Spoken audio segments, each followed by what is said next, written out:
Good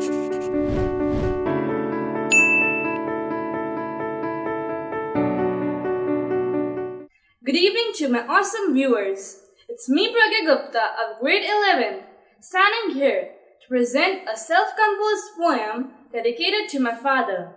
Though no amount of words can describe the intensity of feelings that I feel towards my dad. Shakespeare quoted, "When I first saw you, I fell in love with you, and you smiled because you knew." He may have quoted this for his lover, but I have dedicated this to my dad.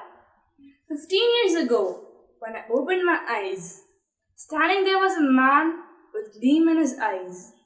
The intensity of emotions that I first saw in those eyes forever remains the same when I look in those eyes. He is my lawyer that defends me in this world. He is my doctor that saves me from all the diseases widespread in this world. He is my teacher that guides me in this inhuman world. He is my lover that loves me the most in this world. The feelings I feel towards him are from the bottom of my heart. He is the one that transformed me into a person who thinks not only from her brain but also from her heart. He is the only one with whom I can talk heart to heart. His is the only name embellished on my mind, my soul, and my heart. Thank you.